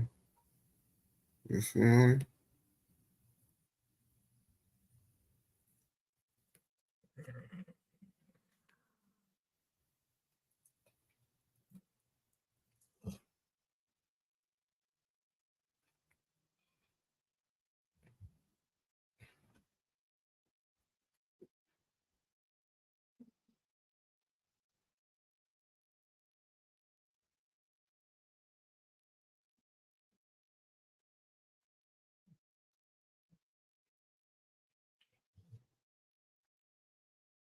All right, man. So we finna react to motherfucking FBG Butta. You know when it's about FBG Butta, you feel me? It's gonna be motherfucking some shit. It's always gonna be some shit, you feel me? FBG Butta on him and Lil J pulling up on SG Batman with sticks out, making Lil Baby run. And so they're talking about SG Batman and they made Lil Baby run. That's I guess what FBG Butta is saying, you feel me? Hey, y'all know SG Batman is a rapper from out west and shit. He used to be, he came up with Lil Phone and shit. DJ, you go crazy. So let's talk about your boy SG Batman. You know, man, gay man. He been chasing after you for so long.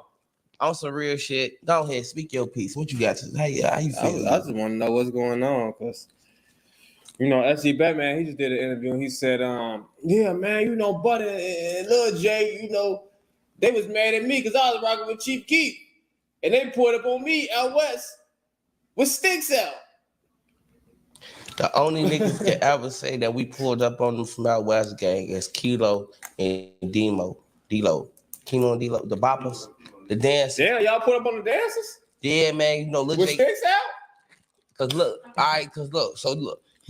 Why you pulling up? Now, why would he pull up on the dancing motherfuckers, gang? Come on now. Why would you do? They ass don't be doing no shit. They ass just some dancing, folk. On game, but you never know. They ass could have some street shit. Lil Reese and Lil Reese and Lil Try, they stayed on Wolfski shit. They stayed in Gotti World shit. They stayed on Eberhard, So when Lil J got into it with them niggas about who came up with the word bop, who came up with the dance bop, you know what I'm saying? I knew it was gonna be some goofy shit. I knew it wasn't gonna be over like no real op shit. Cause I was like, these niggas don't seem like they be doing shit to have ops for real, gang. They getting mad over some petty, really on some hating ass shit. They ass was busting, and they ass got the name off of Bop. They ass feel like, oh man, we said that shit first. Now they trying to start beefing. Niggas be on some hating ass shit on game. I ain't gonna cap to you. Man. And yeah, we pressured them though. You know what I'm saying? We had pressured them. They're the only niggas. About the word bop? Hold on. Just because they was going back and forth, bro. They was into it. Lil J was internet as hell back then, gang. And he got into it with fooling them about who started all this dance and shit in the videos, and you know what I'm saying? He felt like he's the rightful owner of it. You know what I'm saying? Because he came out with the Diddy Bop, him and Big. We going back and forth again. But I fuck with sick on my I was with the nigga Lil C. I was because we was in the county together, me, him, and the nigga named Boosie from Brickyard. Boosie. We J Money, C-Day, and Jahari from TYMB. They tried to jump on me. We in Division 3. This when they hit Division 3 over. Y'all remember that shit? They they sent them to them condemned buildings. I know y'all remember getting them jail calls before they got me in Division 3. But we over there and shit. I'm getting ready to go to the joint though. I'm getting ready to go to the joint for my scrap case. I beat the body, but get found guilty on the scrap. You feel me? Nah, I'm on my way to the joint for the scrap, you know? And I run into dude now. They call themselves for the jump on me.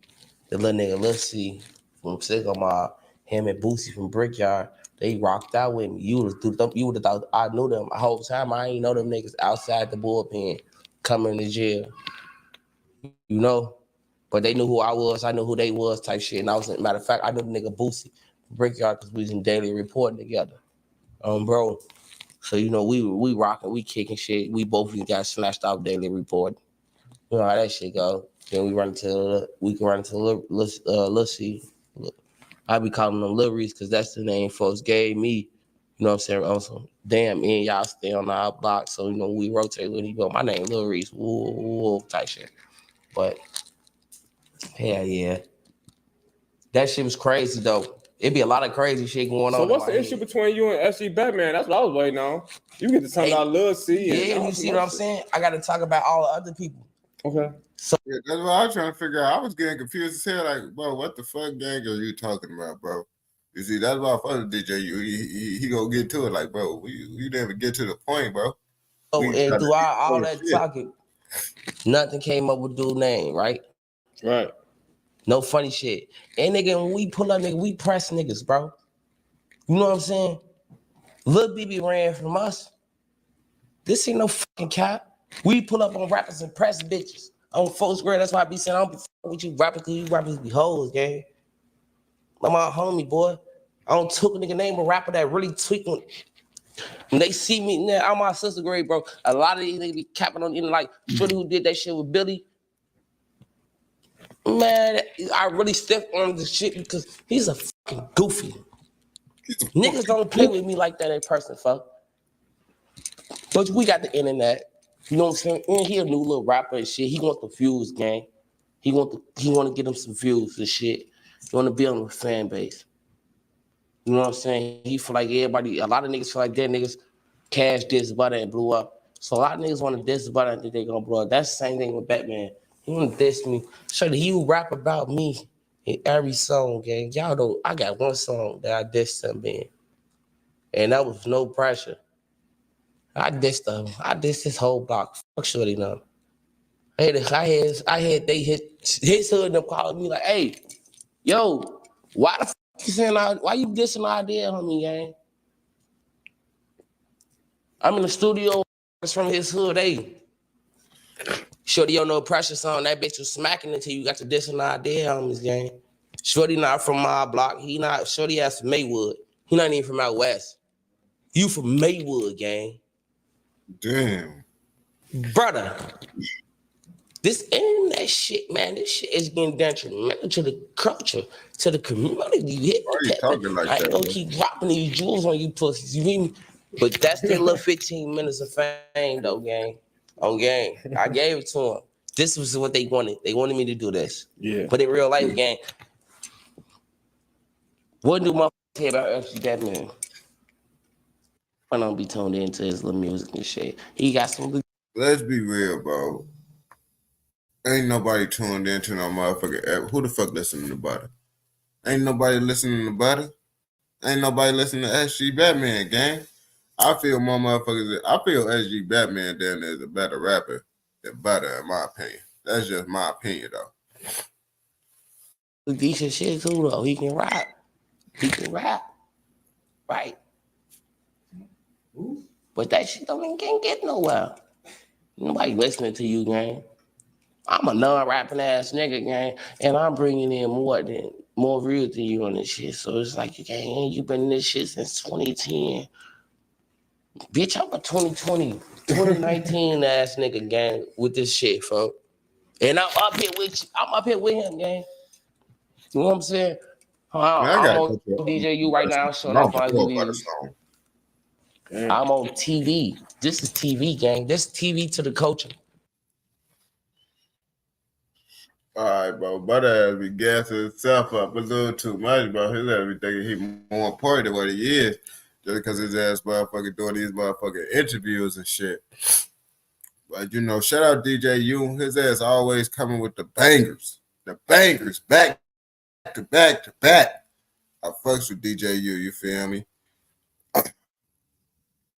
Let's do one more, man, because it's not a motherfucking 4 o'clock yet. Try to get one more video.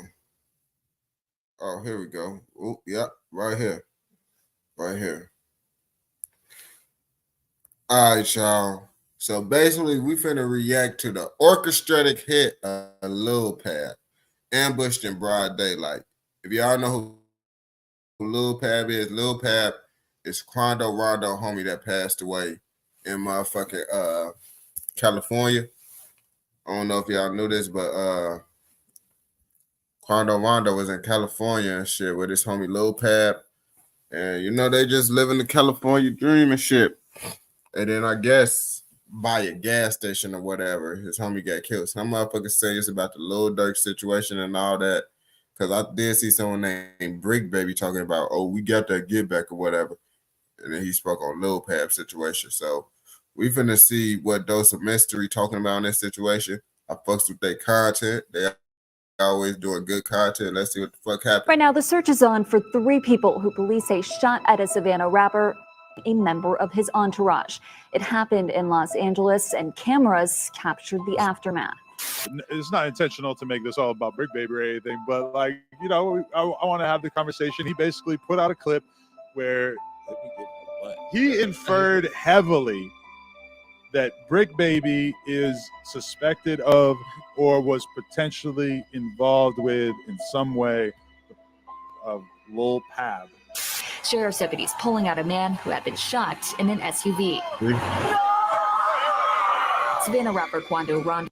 It's crazy, bro. Motherfuckers that don't have shit to do with the motherfucking King Von Lil Durk situation is making fun of Quando Rondo and shit. Like, I ain't gonna cap to you. Lots of these rappers is dick eaters, bro. Cause I'm like, bro, y'all all, none of y'all is into it with motherfucking Quando Rondo, bro. The only motherfuckers that's into it with Quando Rondo is Durk and Vada, though. All y'all other motherfuckers that's into it with Quando Rondo and dislike him and shit, y'all just some dick eating ass motherfuckers, bro. I ain't gonna cap to you. And I fucks with King Von music way more than Quando Rondo.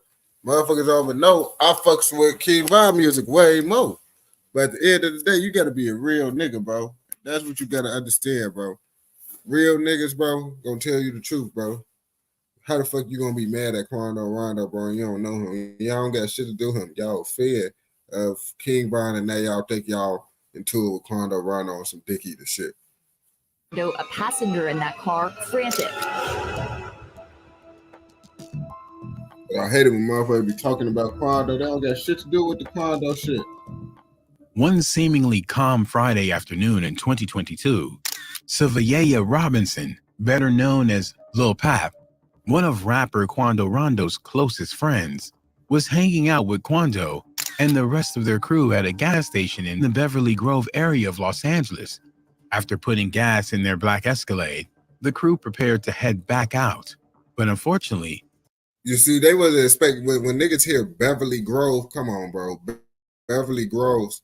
That sounds like that's a rich ass area. They not from Cali, so they automatically just assume, oh yeah, it's sweet as hell, gang. We don't got to worry about shit. We in Cali, man. Ain't nobody worried about us. We in Beverly fucking Grove. That shit sound motherfucking nice as hell. So niggas probably lacking just thinking that shit was just a good spot. just as they were about to leave, 3 men pulled up in an alley next to the gas station, got out of the car, and opened fire on Lil PAB and the rest of the crew while they were still inside their vehicle. Amid the chaos of the shooting, the driver, miraculously managed to pull out of the gas station and make it as far as West Hollywood, but unfortunately, not everyone had managed to escape the incident unscathed. And as soon as the cops arrived, it was confirmed that Lil PAB had been severely injured by the attack. After being immediately transported to the hospital, he was pronounced deceased. Although there have been several assertions circulating regarding Lil Durk's possible involvement in the crime, as far as revenge for the hit of King Von back in 2020, to this day, it has not been confirmed who carried out the hit. All we can hope for is that the police will continue to uncover the necessary evidence to convict the 3 men responsible for Lil PAB's passing, who was more than likely not the intended target of the shooting. The day was Friday, August 19th, 2022, and around 5:30 p.m., Quando Rondo, Lil PAB, and other members of their crew were finishing up pumping. Yeah, that is fucked up. They ass damn near probably was coming for Quando Rondo because the other niggas don't got shit to do with the situation.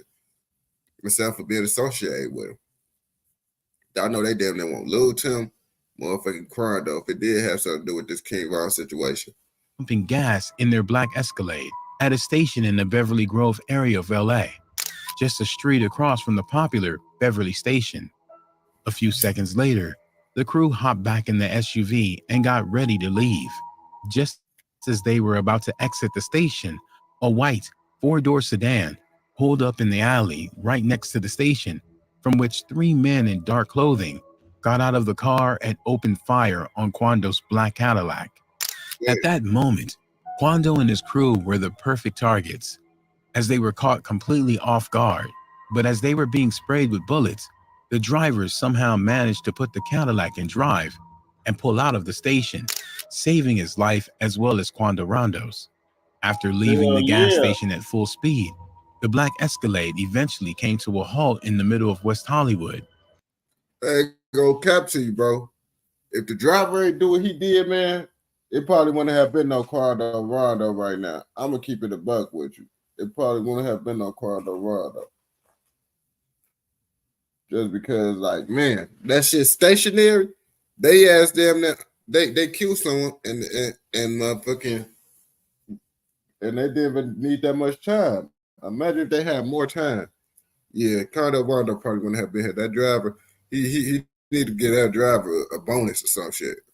Just a few blocks away from the gas station and pretty close to the police station. A few seconds later, they were stopped by cops responding to the shooting. But by the time they got to the Escalade, it was too late for 23-year-old Lil PAB. Although he was evacuated as quickly as possible from the vehicle and rushed to the hospital, by the time they got there, he was already gone. In the video that quickly went viral online, Quando Rondo can be seen screaming in desperation as the cops pull Lil PAB's lifeless body from the back of the Escalade. Understandably, Quando was destroyed after the incident, as Lil PAB was such a close friend to him that he was even featured on his phone's lock screen. As news of the incident began to spread, the media pushed out conflicting reports of what had taken place at the gas station. While some stations claimed Rondo was shot and severely injured during the attack, an official statement revealed he was unharmed and had survived the shooting. As Lil PAB's friends and family mourned his passing and shared their grief at his passing on social media, Quando Rondo shared an image of him and his best friend with the touching caption, "You hurt my heart, cuz," on Instagram with the song "Life Goes On" by the legendary Tupac in the background. On January 23rd, 2023, Quando Rondo released a music video for his track, Long Live PAB. I ain't gonna cap to you. I didn't even know that he made a song about that situation. I didn't even know that shit, but I ain't gonna cap. Quando Rondo is an underrated rapper for sure. Lots of niggas be hating on him, but he actually a good artist. Which hit close to 5 million views and touched the hearts of his fans around the world. This wasn't the first time in the past few years that Quando's been targeted by his opponents in shootings that have left him relatively unharmed, but his friends either hurt or deceased. And considering the pain he was going through after the passing of Lil PAB, You would think most people would have been sympathetic to the situation and shown him their support on social media, but the reality was completely different. Throughout his life, Quando has made dozens of enemies. From the time he was a kid, he was active in the streets and even caught his first battery charge when he was very young. After being released from juvie, he started robbing houses in his neighborhood, and after that, it was straight to gangbanging. But after signing with NBA YoungBoy's Never Broke Again label in 2018, his career took a different direction, and he used his music talent and his ticket out of the nightmare his life would have become if he had stayed in the streets. Hell yeah, I ain't gonna cap to you. I feel Quando Rondo, that Quando Rondo being around young boys is what helping him, you feel me, know how to move better on game. Cause you know, niggas be talking shit about young boy, but young boy know how to move. He actually smart as hell on game. But I can say the same for Dirk. Dirk know how to move too. Still, as the saying goes, you can take the boy out of the streets, but you can't take the streets out of the boy. And in 2020, Quando was involved in an incident that effectively put a target on his back. On November 6th of that year, Quando and his boys were leaving the Opium nightclub in Atlanta when suddenly King Von and his crew ran down on him in the parking lot, leading to a vicious fight that ended with King Von being shot by Lil Tim, one of Quando's friends. And how can motherfuckers really be mad over the Lil Tip situation? You gotta understand, like, bro, in the streets there ain't no fighting. King Von and all the motherfuckers around him know that shit.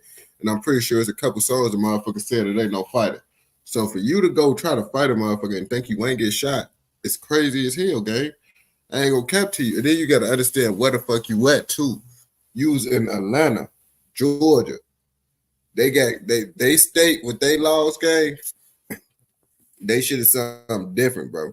They would pop you in self-defense and legally get away with that shit, gang.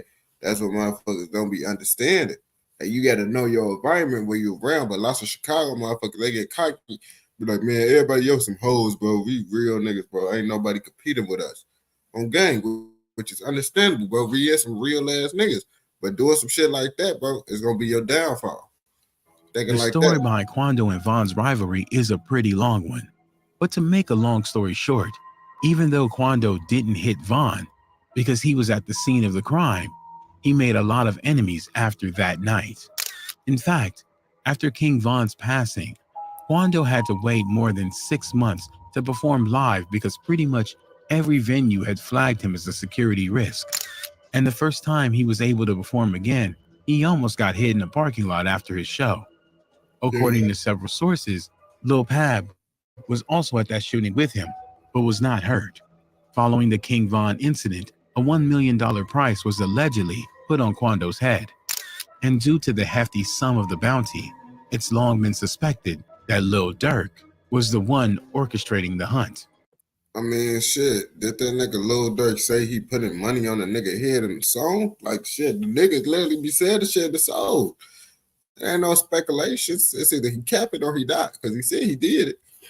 It's no mystery that after King Von's passing, Lil Durk had more than a few reasons to hate Quando Rondo, and he made his hatred known to him every chance he got, even allegedly sabotaging his rap career by buying all the tickets to his show so no one else could go, and pressing venues to stop booking him. With this context, it might be easier to understand why if you look at the comments made by people below Quando's post honoring Lil PAB. A lot of them were posting to make fun of the incident, saying things like, slide for Von, to rub more salt in the wound. Since King Von's passing, Quando has been pretty disrespectful to his crew, which has earned him the hate of everyone associated with King Von. A lot of comments also implied that Lil Durk had... You gotta understand, bro. Quando Rondo, bro, he can't just... Bro, what the fuck you expect him to do, bro? He got his ass beat. And that's all y'all dissing him and trying to get on his ass because he got his ass beat. And his homie did what he's supposed to do as a real homie. Hell yeah, nigga, go start talking shit back. Like, it ain't shit else to do at this point, bro. Niggas gonna have to talk shit because y'all ass tweaking. Had something to do with the hit and got revenge for King Von's passing. Lil Durk himself has added fuel to those rumors, with some of his lyrics including ones from Who Wants Smoke, where he raps, "They be on my page, slide for Vaughn. I know they trolling me, got it back in blood. Y'all just don't know. That's how it's supposed to be." And people die for pumping gas, which many people are suspicious of being a reference to Lil PAB. In a viral interview, Brick Baby also allegedly snitched on Lil Durk when he said that after Lil PAB's passing, people aren't allowed to say slide for Vaughn anymore, implying that Lil Durk might have had something. That's what I'm saying, that Brick Baby shit. And it's like, bro, Brick Baby, bro, who are you, gang? Like, bro, you should have, like, why do these niggas be so in tune with this Chicago shit and all that? They not from Chicago. They don't get shit to do with this shit, bro. Damn near guaranteed, bro. Lots of these Chicago motherfuckers think y'all ass be goofy as hell, bro. They just don't be saying shit. So shit, I don't know why y'all be on they tip and shit so much. Like, bro, that's they beef.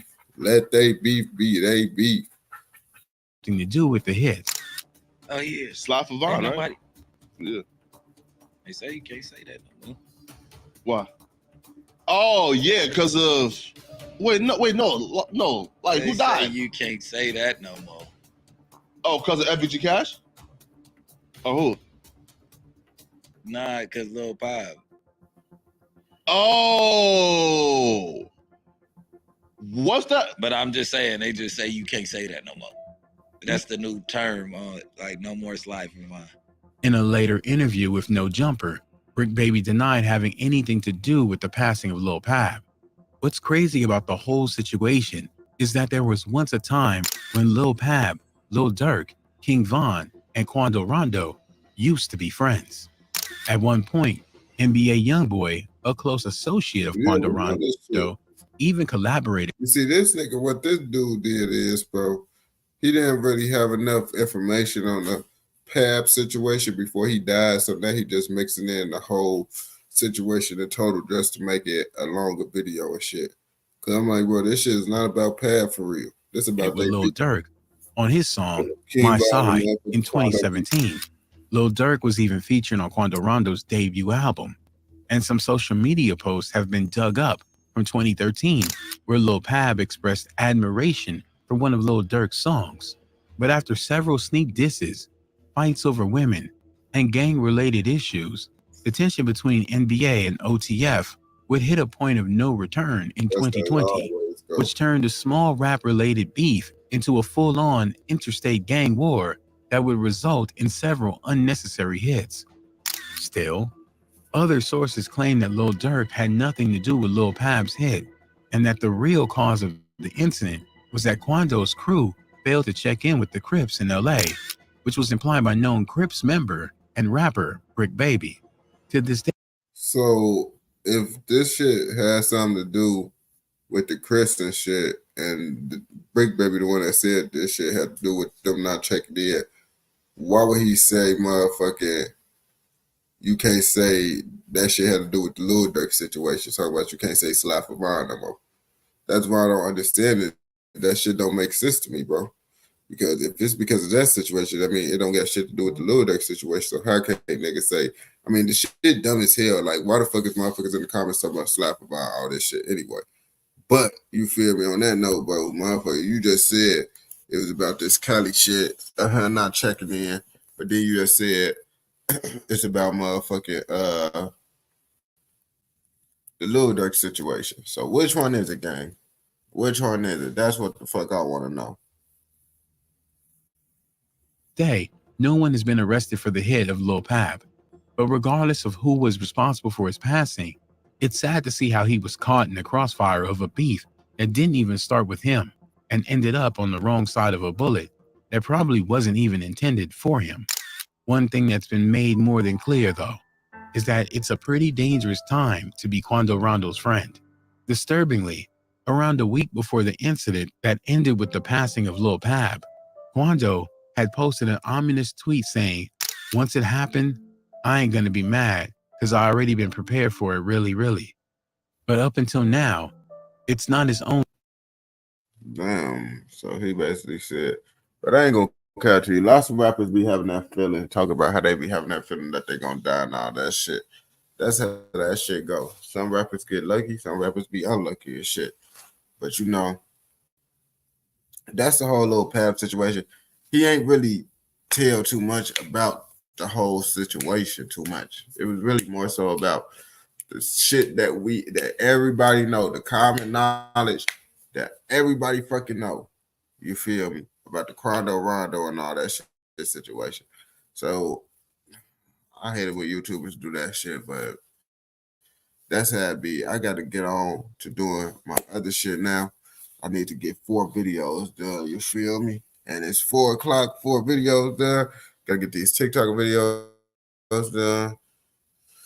Gotta edit YouTube videos. And then I gotta go to the grocery store, shop. Yeah, it's a lot of shit I gotta do, so I gotta hurry up and get my life together, man. Appreciate y'all for watching this live stream, and we not gonna hop back on tonight. We're gonna hop back on tomorrow. You feel me? So y'all be safe. Love, be smooth.